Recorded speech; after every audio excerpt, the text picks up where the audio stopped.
Good morning all of you. जैसे कि आपको पता है कि कोविड-19 की वजह से आपके राजस्थान बोर्ड के दो एग्जाम्स जो पोस्टपोन हो गए थे, डिले हुए थे और उसकी डेट अब आ चुकी है 29 एंड 30 जून को, जो अब आपके एग्जाम होंगे। ओके स्टूडेंट्स, तो आज जैसे कि आपको पता है आज 6 तारीख हो चुकी है और आपके पास अब समय बहुत कम है। शायद हो सकता है इसके बीच में जो गैप आया कुछ स्टूडेंट्स ने अपनी जो प्रिपरेशन है वेल कर ली हो, बट कुछ स्टूडेंट्स अभी भी ऐसे हैं जिनको मैथ्स को लेकर के बहुत ज्यादा समस्याएं हैं। तो इन समस्याओं के निवारण के लिए कम से कम समय में हम किस तरीके से तैयारी करें, उसके लिए मैंने पूरा एक पैटर्न बनाया है। तो इस पैटर्न को आपको क्या करना है, फॉलो अप करना है। बहुत ही कम समय में आप बहुत आसानी से अच्छे मार्क्स अचीव कर सकते हो अगर आप इस पैटर्न्स के अकॉर्डिंग अपनी प्रिपरेशन करोगे। क्लियर? और साथ के साथ अभी तो मैं केवल इस पे एक मार्किंग स्कीम प्रिपेयर की है आपके कि हम किस तरीके से किस चैप्टर्स पे ज्यादा ध्यान दें तो हम अच्छे मार्क्स को डेवलप कर सकते हैं, इंक्रीज कर सकते हैं, ओके, एंड गेन कर सकते हैं। देन आप इसके अलावा जो मैं आपकी जो वीडियोस और बनाऊंगा आपके, जिसमें मैं आपके 2 या 3 मॉडल पेपर सॉल्व करवाऊंगा। अगर आप 3 या और 4 मॉडल पेपर्स को सॉल्व कर लोगे तो आई विल श्योर कि आप लोग 80 to 90% मार्क्स इजीली अचीव कर सकते हो। ओके स्टूडेंट्स, तो देखो चलते हैं अभी हम आपके आरबीएससी बोर्ड एग्जाम 2020 के लिए क्लास 10 सब्जेक्ट मैथ्स के लिए आपके चैप्टर फर्स्ट इज वैदिक मैथमेटिक्स। ओके, वैदिक गणित जो है, तो वैदिक मैथमेटिक्स के अंदर इस साल जो आपके सिलेबस को चेंज करा गया था, तो उस सिलेबस के अकॉर्डिंग जो आपकी बार आने के सबसे ज्यादा चांसेस हैं। पहले तो आपको ये पता होना चाहिए कितने मार्क्स का है वो। ये चैप्टर जो अकेला है ये 4 मार्क्स का है स्टूडेंट। क्लियर? बहुत छोटा कर दिया इस चैप्टर को, लेकिन अब की बार जो आने के चांसेस है मल्टीप्लाई और स्क्वायर, इसका मतलब गुणा और वर्ग। मैं दोनों स्टूडेंट्स को इंग्लिश मीडियम और हिंदी मीडियम दोनों के लिए इसको एक्सप्लेन करूंगा। मल्टीप्लाई और स्क्वायर जो आएगा उसमें सबसे ज्यादा जो चांसेस है निखिलम और परावर्त योजित, जो मेथड था उसके अकॉर्डिंग। ठीक है, दूसरा है आपके इक्वेशन सॉल्व। इक्वेशन सॉल्व में मतलब समीकरण दी जाती थी आपकी, उन समीकरण को हमें वैदिक मैथमेटिक्स के अकॉर्डिंग क्या करना है, सॉल्व करना है। तो यहाँ पर आपके ध्यान रखना दो ही चीजें, एक तो इक्वेशन यानी समीकरण वाला, दूसरा निखिलम परावर्त योजित वाला। ठीक है, देन चैप्टर 2 जो है वो इकलौता जो मार्क्स अगर कवर करता है तो वो 3 मार्क्स कवर करता है स्टूडेंट्स। और आप देखेंगे 3 मार्क्स में भी कौन कौन से जो टॉपिक्स हैं जो आने के चांसेस हैं। पहले तो आया आपकी यूक्लिड डिवीजन वाला। ठीक है, यूक्लिड डिवीजन मेथड के थ्रू आप जो एचसीएफ निकालते हो वो, और एचसीएफ के साथ में आपको एक और आता है इरेशनल नंबर्स को फाइंड करना। आपको ये बताना होता है कि बताइए कि ये इरेशनल है या नहीं है। और इसमें जो सबसे ज्यादा जो इंपॉर्टेंट है वो है आपकी मिसलेनियस यानी विविध प्रश्नावली जो है, जिसके भी क्वेश्चन नंबर 1 से लेकर के क्वेश्चन नंबर 10 तक यानी 10 तक। अब स्टूडेंट्स क्वेश्चन नंबर 1 to 10 तक मैंने स्पेशली इनको क्यों टारगेट करा है, देखिए मैं आपको बताता हूँ कि अगर आपने मिसलेनियस के क्वेश्चन नंबर 1 to 10 तक अगर अच्छे से सॉल्व कर लिए, समझ लिए, तो और भी हो सकता है कि वो नंबर्स या डिजिट्स उसके चेंज कर ले, लेकिन मेथड सब में सेम ही रहेगा। क्लियर? और ये नंबर सिस्टम्स के अकॉर्डिंग आता है जो आपके चैप्टर सेकंड जो है, और मैं आपको बता देता हूं, अभी मैं ओपन कर लेता हूं यहां से, ये रहा, जिसमें आपके यूक्लिड विभाजन प्रमेय का और गणित के जो मूलभूत प्रमेय जो होते हैं वो, तो मूलभूत प्रमेय के अंदर में यूक्लिड जो प्रमेय आपकी जो थ्योरम है वो सबसे ज्यादा है, जिसमें एचसीएफ निकालने के लिए। ठीक है, और इरेशनल नंबर का मतलब परिमेय और अपरिमेय जो संख्या वाला जो पार्ट था उसमें से, यानी आपको परिमेय संख्या निकालनी होती थी वहां से। ठीक है, चैप्टर जो थर्ड है वो आपके जो मार्क्स कवर करता है वो 3 मार्क्स कवर करता है। यहाँ पर मैंने मार्क्स इंक्रीज करना रह गया, टाइप कर देता हूं, जिसमें से सबसे ज्यादा जो इंपॉर्टेंट एक्सरसाइज है वो है आपकी 3.6। कौन सी एक्सरसाइज? 3.6। तो इसकी जो प्रिपरेशन, हालांकि आपको पूरा ही चैप्टर पढ़ना है, लेकिन सबसे ज्यादा जो ध्यान देना है वो किस एक्सरसाइज पे देना है? 3.6 पर देना है, क्योंकि 3.6 में 3 मार्क्स के जो क्वेश्चंस बनते हैं, इससे जो बिफोर एक्सरसाइज में है उसमें 1 या 2 मार्क्स के जो मार्क्स के अकॉर्डिंग क्वेश्चंस को पहचानना बहुत जरूरी है। तो यहाँ पर जो 3 मार्क्स का जो क्वेश्चन बनता है वो एक्सरसाइज 3.6 में सबसे ज्यादा क्वेश्चंस बनते हैं। ठीक है। चैप्टर 4 मार्क्स अचीव करता है 6। देखिए कितने वेटेज पे जा रही है, 6 मार्क्स पे वेटेज पे जा रही है। ठीक है। इसमें ऐसा क्या है कि जो 6 मार्क्स का है यहाँ पर आपको ग्राफ मिलेगी। क्या मिलेगा, ग्राफ। तो ग्राफ भी कौन सा मिलेगा, 2 इक्वेशन बेसिस, यानी 2 इक्वेशन दे दी जाएगी और उन इक्वेशंस को, उन 2 समीकरणों को हल करके आपको वहां पर ग्राफ बनाना है। क्लियर। तो यहाँ पर सबसे ज्यादा जो इंपोर्टेंस है वो है मिसलेनियस यानी विविध प्रश्नावली के क्वेश्चन नंबर 8 से लेकर के क्वेश्चन नंबर 14 तक के जो सवाल है, जो क्वेश्चंस हैं, वो सबसे ज्यादा इंपोर्टेंट है students. Clear. Then chapter number 5 जो मार्क्स अचीव करता है 3 मार्क्स। क्लियर। अब 3 मार्क्स में भी देखिए आप कौन सी एक्सरसाइज सबसे ज्यादा इंपोर्टेंट है, एक्सरसाइज 5.2। एक्सरसाइज 5.2 में भी क्वेश्चन नंबर 4 से लेकर के क्वेश्चन नंबर 10 तक। ठीक है। जो अरिथमेटिक प्रोग्रेशन है, ये चैप्टर का जो नाम है, जिसमें आपकी जो समांतर श्रेणी आती है, उसमें समांतर श्रेणी में आपको पदों का योगफल ज्ञात करना, एनवे पद को ज्ञात करना, इस तरीके से आपको फाइंड करना होता था। इसमें फर्स्ट ऑफ ऑल आपको जो फॉर्मूले हैं वो अच्छे से एपी वाले जो फॉर्मूले हैं वो लर्न रखने हैं, और सम ऑफ एपी भी आपको लर्न करना है। यहाँ पर मैक्सिमम 4 to 5 जो फॉर्मूले हैं आपके वही काम करेंगे इस चैप्टर में। Clear students. कितने मार्क्स का है, 3 मार्क्स का, ध्यान रखना। और ये भी ध्यान रखना कि आपको सबसे ज्यादा किस एक्सरसाइज और किन क्वेश्चंस पर फोकस करना है। नेक्स्ट चैप्टर 6 यहाँ से ट्रिग्नोमेट्रिक का एक बेसिक कंसेप्ट चालू हो जाता है। वैसे ट्रिग्नोमेट्रिक आपके 6, 7, 8 तीनों ही चैप्टर्स को रिलेट करता है, जिसे हम त्रिकोणमितीय भी कहते हैं। तो यहाँ पर जो त्रिकोणमितीय जो अनुपात आएगा, सबसे पहला जो आता है चैप्टर 6 ट्रिग्नोमेट्रिक रेशियो, यहाँ पर टेबल रिलेटेड क्वेश्चन मिलेंगे। टेबल का रिलेटेड मतलब क्या करना है आपको, जैसे कि साइन 30 डिग्री की वैल्यू कितनी होती है, कॉस की वैल्यू कितनी होती है, टैन की, ये पूरी एक टेबल है जो मैंने आपकी वीडियो भी बना रखी है इस चैप्टर से रिलेटेड। तो और मैं आपको आगे भी सॉल्व करवाऊंगा मॉडल पेपर्स वाले, जब मैं सॉल्व करवाऊंगा तब। ठीक है। तो चैप्टर 6 कितने मार्क्स का बनेगा, इसमें 1 मार्क्स का बहुत ही छोटा सा क्वेश्चन आएगा, केवल वैल्यू बेस्ड क्वेश्चन रहेगा। क्या करना है आपको कि एंगल की वैल्यू पुट करनी है, यानी cos 45 डिग्री की वैल्यू कितनी है, और वहां पर आपको केवल और केवल मल्टीप्लाई, डिवाइड या एडिशन, सब्ट्रैक्शन, यानी इन्हीं को सॉल्व करना है। सिंपल कैलकुलेशन सॉल्व करके आप 1 मार्क्स को इजीली अचीव कर सकते हैं।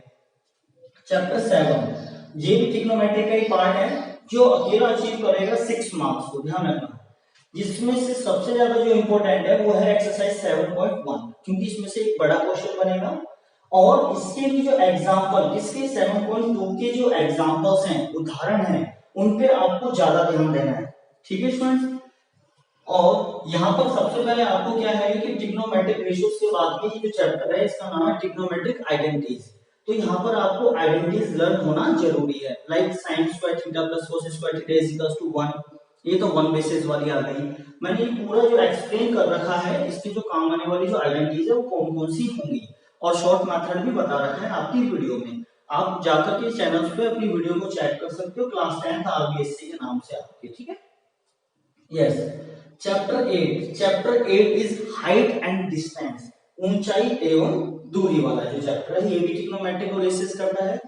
यहाँ पर डायग्राम बेसिस है, अगर आपका डायग्राम करेक्ट है तो आप इजीली 3 मार्क्स अचीवमेंट कर सकते हो। लेकिन आपको डायग्राम बनाते समय क्या ध्यान रखना है कि जो भी आपके क्वेश्चंस की जो लैंग्वेज है, उस लैंग्वेज को आपको कन्वर्ट करना है डायग्राम में, और हर क्वेश्चन में आपको डायग्राम बनाना है, ध्यान रखना एग्जाम के अंदर भी आपको। ठीक है ना, डायरेक्टली सॉल्यूशन मत करना, पहले डायग्राम बनाएंगे, फिर उस डायग्राम के अकॉर्डिंग इसको सॉल्यूशन करना है। Next chapter number 9 coordinate geometry. Coordinate geometry जो है अकेला चैप्टर है जो 6 मार्क्स, देखिए कितने मार्क्स कवर कर रहा है, ये 6 मार्क्स कवर कर रहा है। ज्यादा बड़ा चैप्टर नहीं है, आप इजीली इसको 1 डे के अंदर ही कंप्लीट कर सकते हो, और बहुत इजी मेथड बेसिस पे है इसमें। क्लियर। तो बिटवीन 2 पॉइंट्स के बीच की जो डिस्टेंस फाइंड करना होता है, दो बिंदुओं के मध्य की दूरी ज्ञात करने का जो फॉर्मूला है, एक तो वो लगेगा इसमें, और आपको जो प्लॉटिंग करना आना चाहिए कि किस तरीके से प्लॉट हम कर सकते हैं उसमें अंदर। जिसमें सबसे ज्यादा जो इम्पोर्टेंट, वैसे 6 मार्क्स को हो सकता है कि वो एक क्वेश्चन 6 मार्क्स का ही दे दे, या फिर वो 3 मार्क्स के 2 क्वेश्चंस यहाँ पर दे सकता है आपको, ठीक है। जिसमें से सबसे ज्यादा जो इम्पोर्टेंट होंगे वो आपके एग्जांपल्स बहुत ज्यादा इम्पोर्टेंट होंगे, उदाहरणों पे जरूर ध्यान देना, ठीक है। अब चलते हैं चैप्टर 10, कितने मार्क्स का, 1 मार्क्स का, या फिर वो आपसे 1 और 3 दो पार्ट्स में भी इसके क्वेश्चन पूछ लेगा। 1 मार्क्स में कैसे, जैसे चैप्टर का नाम है बिंदु पथ यानी लोकस, 1 मार्क्स पे आपके वर्ड प्रॉब्लम में, सॉरी वर्ड, सिंगल वर्ड जो सॉल्यूशन होता है उसमें आपसे इसका आंसर पूछेगा आपसे कि कोई घड़ी है, उस घड़ी की जो पेंडुलम घूम रही है, तो बताइए पेंडुलम के थ्रू जो बनने वाला जो पार्ट होता है वो क्या होता है, इस तरीके से, ठीक। और किसी घूंटे की किसी घोड़े को बांध दिया गया, वो चारों ओर घूम रहा है, तो उसका बिंदु बताइए, उसका लोकस बताइए, उसका लोकस पॉइंट बताइए, इस तरीके से क्वेश्चन बनते हैं 1 मार्क्स के अंदर।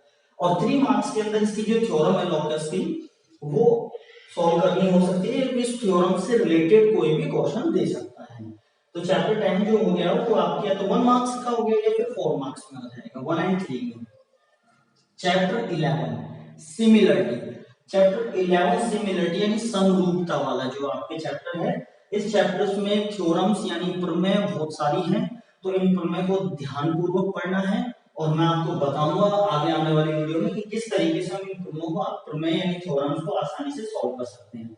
लेकिन फिर भी जिन बच्चों ने इन एक्सरसाइज को अच्छे से क्लियर कर रखा है, अब हमको दोबारा से जो प्रिपरेशन करनी है वो सबसे ज्यादा फोकस किस पे करना है, एक्सरसाइज 11.4 पर ध्यान रखना, क्योंकि 11.4 के अंदर हाईएस्ट मार्क्स के जो क्वेश्चन बनेंगे, देखिए जैसे मैंने आपको लिखा है चैप्टर 11 में कितने मार्क्स के क्वेश्चन बन सकता है, 1 का, 3 का या फिर 6 का, क्लियर। इन तीनों में से कोई ना कोई मार्क्स का क्वेश्चन जरूर बनेगा, जो सबसे ज्यादा एक्सरसाइज किसमें से, 11.4 में से, और जो आपकी विविध प्रश्नावली है यानी मिसलिनियस है आपकी, उसमें क्वेश्चन नंबर 1 से लेकर के 14, जिन स्टूडेंट्स ने क्वेश्चन नंबर 1 से लेकर के 14 को रटना नहीं है, समझ करके अगर आपने कर लिया तो ये पूरी एक्सरसाइज आपको पूरा जो चैप्टर है वो कवर हो जाएगा, क्योंकि मिसलिनियस के अंदर सभी एक्सरसाइज का एक निचोड़ मिलता है आपको, ठीक है स्टूडेंट्स।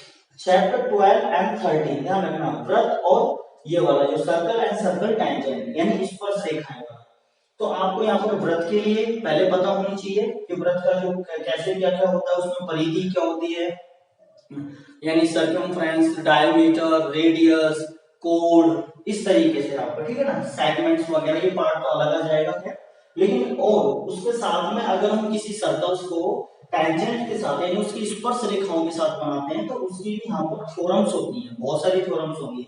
तो इन दोनों चैप्टर्स का जो एक्सप्लेनेशन होगा मैं मॉडल पेपर में, ठीक है, ये बहुत बड़े चैप्टर्स हैं, ध्यान रखना, वैसे चैप्टर 11 से लेकर के 13 तक it is a larger part of one maths, यहाँ पर जो आपके 10th क्लास की जो मैथ्स है उसका एक लार्जर पार्ट है पूरा का पूरा। जिन स्टूडेंट्स की बहुत ज्यादा कमजोरी है, जिनको लग रहा है कि अभी हम पासिंग मार्क्स लाना ही बहुत भारी पड़ रहा है हमारे लिए, तो वो स्टूडेंट्स से मेरा एक अनुरोध है कि वो चैप्टर 11 से लेकर के 13 को बाद में सॉल्व करें, उससे पहले बाकी की जो हैं उन पे एक अच्छी सी कमांड कर लें, क्लियर। जब आपके पास समय बचे तो लास्ट में 11 से लेकर के 13 वाला पार्ट सॉल्व करें, ठीक है। और जिन स्टूडेंट्स को चाहिए कि हम 100 आउट ऑफ 100 मार्क्स फाइंड करें, लेकर के आए, किस तरीके से लेके आए, तो उनके लिए तो सारा ही आपको क्या करना है, स्टडी करनी है। फिर भी फोकस किस पे करना है, तो मैं आपको नेक्स्ट वीडियो में चैप्टर 12 और 13 के लिए एक्सप्लेन करूंगा कि वृत्त और वृत्त वाले जो स्पर्श रेखाएं हैं उसमें से कौन से क्वेश्चन सबसे ज्यादा बनते हैं। अब चलते हैं चैप्टर नंबर 14 कंस्ट्रक्शन। कंस्ट्रक्शन मतलब रचनाएं, यहाँ पर ध्यान रखना, एक तो बनेगा आपके अंतर्गत वृत्त के लिए और एक परिमेय वृत्त के लिए, और इसको भी मैं आपको जो आने वाली जो वीडियोस होगी उसमें सॉल्व करके दिखाऊंगा कि अंतर्गत और परिमेय यानी जो इंटरनली अगर हम बनाएंगे किसी सर्कल को, हो सकता है वो ट्राइंगल्स के अंदर भी बने सर्कल, और ये भी हो सकता है कोई सर्कल ट्राइंगल्स के ऊपर यानी उसके जो वर्टेक्स है, उसके जो शीट्स हैं उनको स्पर्श करता हुआ बने। तो कैसे करना है कंस्ट्रक्शन ये पूरा एक्सप्लेन करूंगा मैं, लेकिन सबसे ज्यादा इन दोनों पे ही फोकस रखना है आपको, एक तो इंटरनली वाले पार्ट्स के लिए और एक एक्सटर्नली वाले पार्ट के लिए, ठीक है स्टूडेंट्स। चैप्टर 15, चैप्टर 15 है आपकी सर्कमफ्रेंस एंड एरिया, परिधि व क्षेत्रफल। और चैप्टर 16 जो है आपके सरफेस एरिया एंड वॉल्यूम, ये मेंसुरेशन वाले पार्ट है, क्षेत्र मापन विधि में जिसे हम कहते हैं उसमें, यानी पृष्ठीय क्षेत्रफल या आयतन। इन दोनों चैप्टर में से 4 मार्क्स के क्वेश्चंस बनते हैं। तो 4 मार्क्स के आपको उन क्वेश्चंस पे ज्यादा कमांड रखनी है जो क्वेश्चंस आपको लगे कि 4 मार्क्स के हैं, ठीक है। यानी 1 मार्क्स और 2 मार्क्स वाले को आप करना तो जरूर सॉल्व, लेकिन सबसे ज्यादा जो फोकस है वो आप 4 मार्क्स वाले क्वेश्चंस पे ही करना है आपको इन चैप्टर्स के अंदर, ठीक है। और फॉर्मूला बेसिस वाले चैप्टर है, ध्यान रखना इसमें आपको परिधि व क्षेत्रफल में से तो सेगमेंट्स के लिए आ जाएगा और कोड से रिलेटेड बनेगा क्वेश्चन।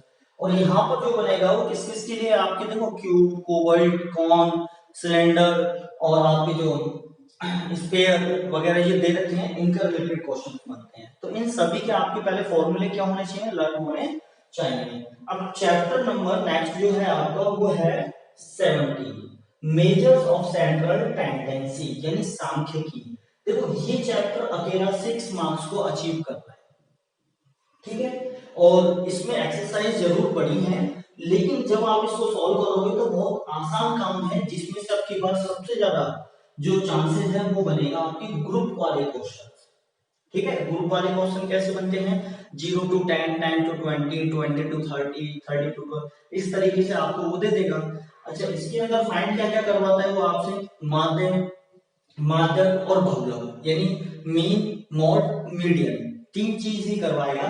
तो आपको वो वाले क्वेश्चन ज्यादा सॉल्व करने हैं जो ग्रुप में दे रखे होंगे, ठीक है ना। और ये ध्यान रखना कितना अकेला 6 मार्क्स को अचीवमेंट कर रहा है ये भी आपको ध्यान रखना है।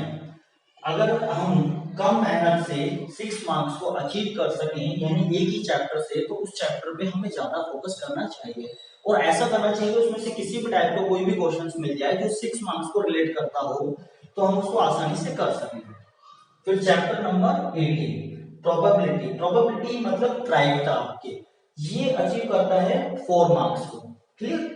यानी ये चैप्टर जो है ये 4 नंबर का है और इस प्रायिकता के अंदर आपको जो क्वेश्चन पूछे जाते हैं वो ताश की गड्डी से पूछ ले जाएंगे, ठीक है, आपके डाइस के लिए पूछ ले जाएंगे, कॉइन के लिए पूछ ले जाएंगे, हेड या टेल वाले रिलेटेड से होकर के। और इसमें पूरे में बस एक ही फॉर्मूला काम आता है, PE = वाला जो फॉर्मूला है आपके, क्लियर।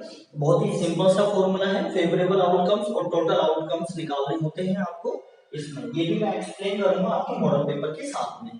तो ये 4 मार्क्स को अचीवमेंट कर रहा है। अब देखिए, और चैप्टर नंबर 19 रोड सेफ्टी यानी सड़क सुरक्षा जो शिक्षा है आपकी उसको लेकर के है। तो चैप्टर जो रोड सेफ्टी है, हालांकि कॉन्सेप्ट यहाँ पर रोड सेफ्टी का रहेगा, लेकिन ये किन चैप्टर्स को रिलेट करेगा ये ध्यान रखना आपको। ये चैप्टर 5 को रिलेट करेगा, ये चैप्टर ट्रिग्नोमेट्रिक वाला जो पार्ट है, हाइट एंड डिस्टेंस वाला जो पार्ट है उसको रिलेट कर लेगा आपके, और आपकी जो भी यहाँ से एरिया वाला जो सरफेस एरिया वॉल्यूम वाला जो आपकी है सर्कमफ्रेंस वाला, इसको रिलेट कर लेगा वो, ठीक है।